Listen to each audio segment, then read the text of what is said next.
The morning fog hung thick over the palace grounds as Camilla Parker Bowles hurried through the ancient corridors, her heart pounding with each echoing footstep.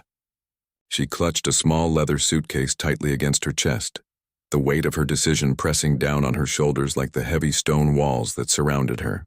The royal residence, once a symbol of privilege and honor, now felt like a prison from which she desperately needed to escape.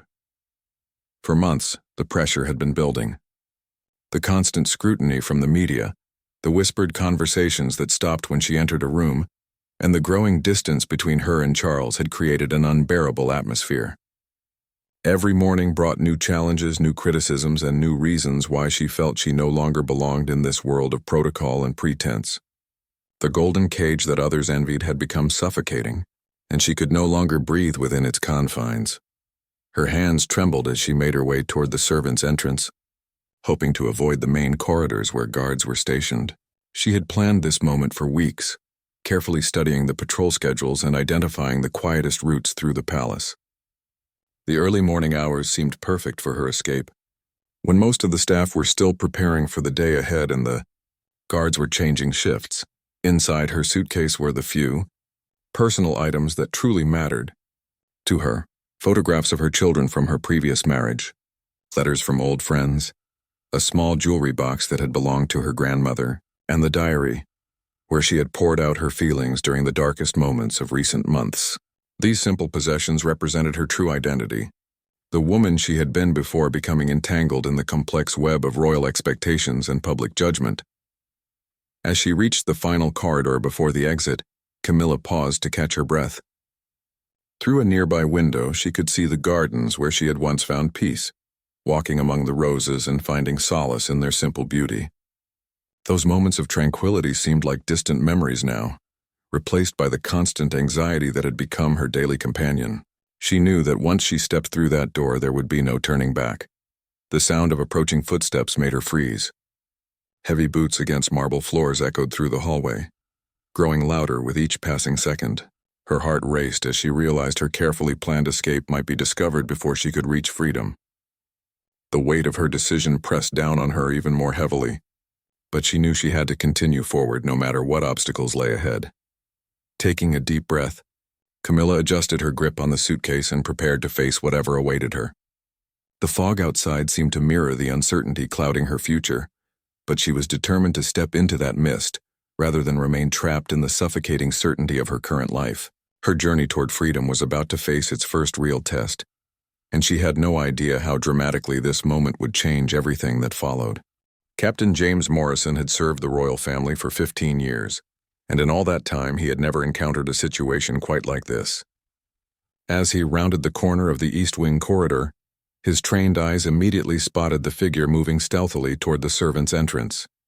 Even in the dim morning light, he recognized Camilla's distinctive silhouette and the way she carried herself. Though something was clearly different about her demeanor today. His duty was clear, yet something about the scene made him hesitate. The Duchess moved with the careful steps of someone who didn't want to be discovered, and the small suitcase in her hands told a story that his years of experience helped him read immediately. This wasn't a casual morning walk or an early appointment. This was an escape attempt, and protocol demanded that he intervene. Morrison's mind raced through the implications of what he was witnessing. Royal family members didn't simply leave the palace unannounced, especially not with luggage and certainly not through service entrances. His standing orders were explicit about monitoring and reporting any unusual behavior, and this situation definitely qualified as unusual. Yet as he watched Camilla pause near the window, he saw something in her posture that spoke of deep pain and desperation. The captain had witnessed many difficult moments during his tenure. He had seen the stress that royal life placed on individuals, the way constant public attention could wear down even the strongest personalities. He had observed the toll that recent events had taken on various family members, but seeing someone actually attempting to flee was unprecedented in his experience. Drawing closer, Morrison could see the tension in Camilla's shoulders and the way her hands gripped the suitcase handle. Her breathing appeared labored and she kept glancing around nervously. As a security professional, he recognized the signs of someone operating under extreme stress, someone who had reached their breaking point and felt they had no other choice but to run. His radio crackled softly on his belt, a reminder of the communication network that connected all palace security. With one call, he could alert the entire team and ensure that the Duchess was quickly and quietly returned to her quarters.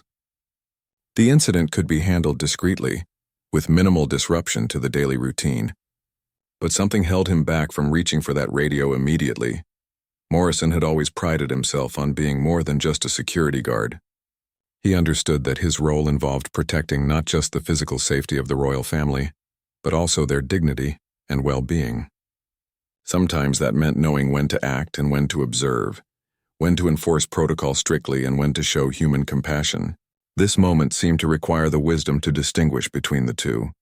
As he prepared to step forward and make his presence known, Captain Morrison found himself thinking about his own family, his own moments of feeling trapped by circumstances beyond his control. The difference was that he had always had the option to simply walk away from his job if it became unbearable. Members of the royal family didn't have that luxury, and perhaps that was what made this morning's event so extraordinary and so heartbreaking to witness. "Your Royal Highness," Captain Morrison's voice cut through the morning silence, firm yet respectful. Camilla's entire body went rigid as she turned to face him, her eyes wide with a mixture of fear, disappointment, and resignation.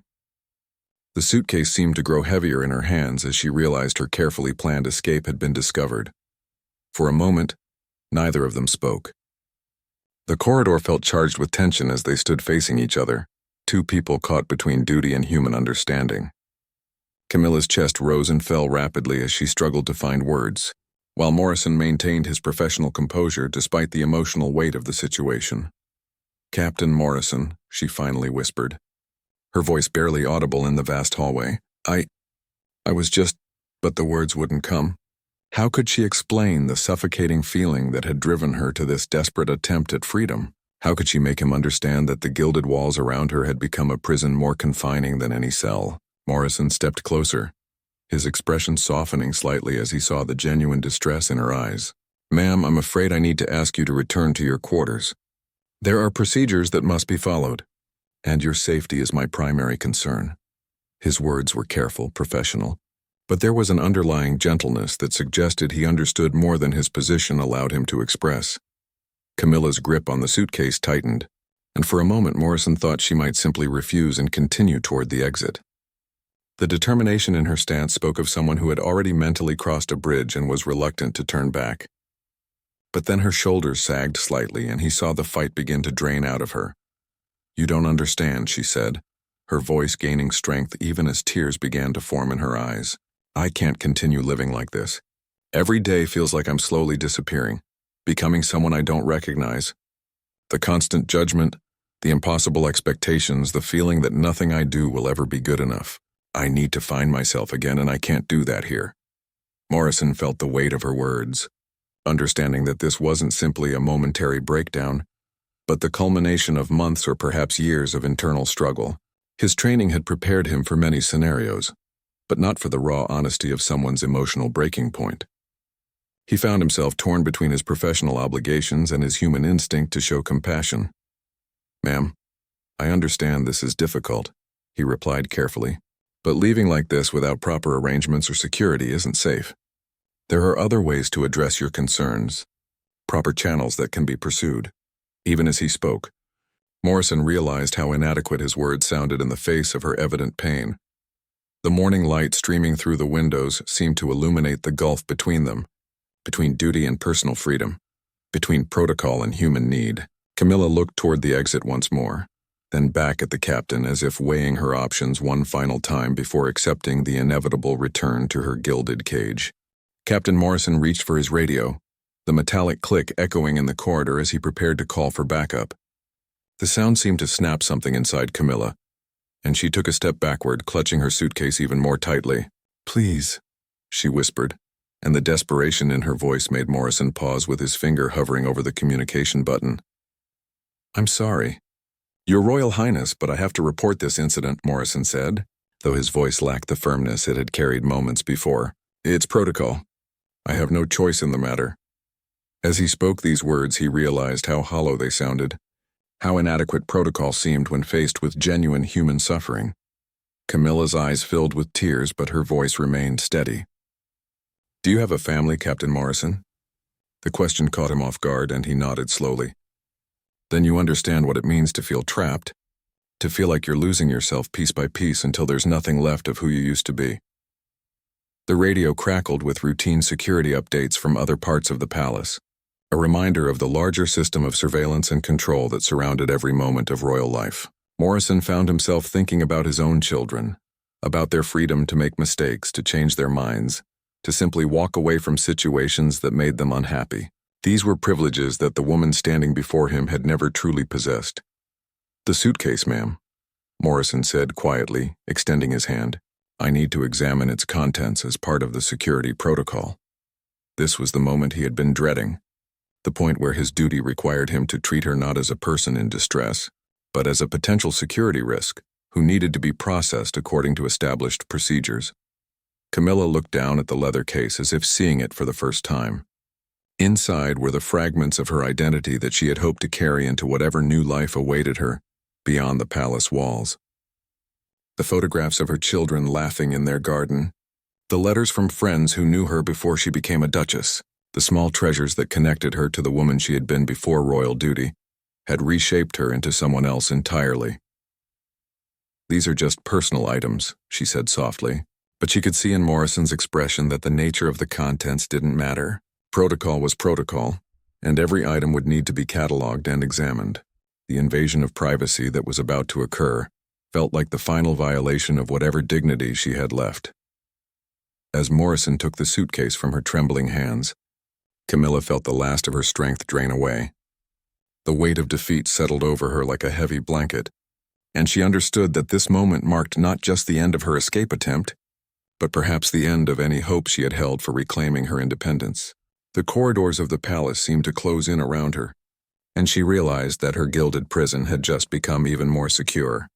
Morrison handled the suitcase carefully, almost reverently, as if he understood the precious nature of what it contained, but understanding didn't change his obligations, and both of them knew that what happened next would be determined by rules and regulations rather than human compassion or basic dignity.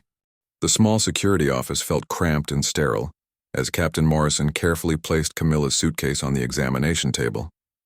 The fluorescent lights cast harsh shadows across the room, making everything feel cold and institutional.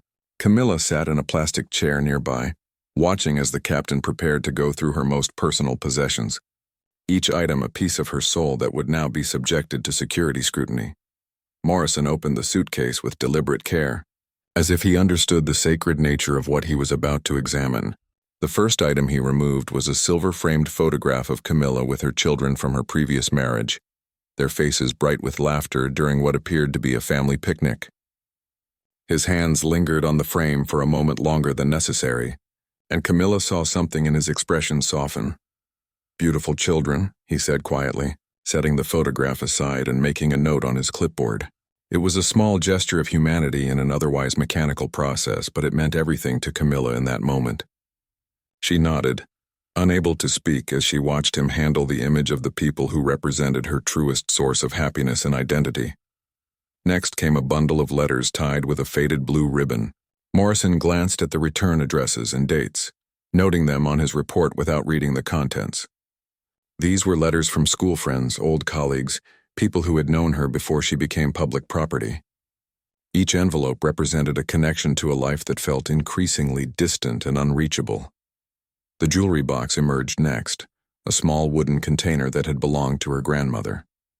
Morrison opened it briefly to ensure it contained no security risks, revealing a few modest pieces of jewelry that held sentimental rather than monetary value. A simple gold locket, a pair of pearl earrings, a charm bracelet with tiny mementos from childhood trips and achievements. These items told the story of a woman's life before duty and protocol had redefined her existence. As Morrison continued his examination, Camilla found herself reliving the memories associated with each item. The diary he handled with particular care, recognizing its intimate nature without violating her privacy by reading its contents. The small teddy bear that had been her comfort during lonely nights as a child. A packet of flower seeds from her grandmother's garden, something she had hoped to plant in whatever new life she might have built for herself. "Ma'am," Morrison said softly, his professional demeanor cracking slightly. "These items, they're all personal effects.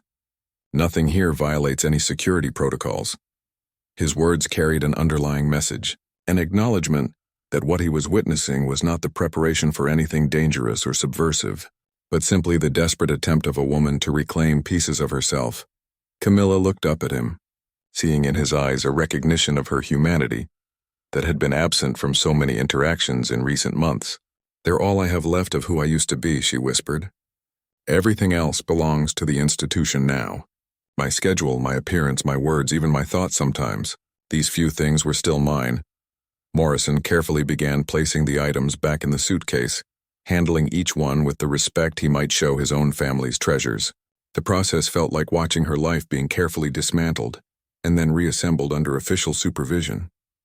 Even her most private possessions were now part of a security report, documented and filed away in the vast bureaucracy that governed every aspect of royal existence.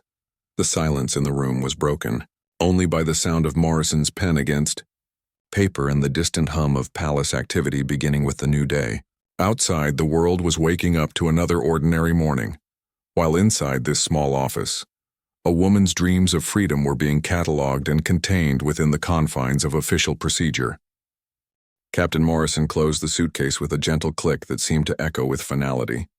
As he looked across the small room at Camilla, he saw not the Duchess of Cornwall, but a woman whose spirit had been systematically worn down by circumstances beyond her control. The official report he would have to file lay before him, waiting for his signature, but something inside him rebelled against reducing this moment to mere paperwork. "Your Royal Highness," he began, then stopped and started again.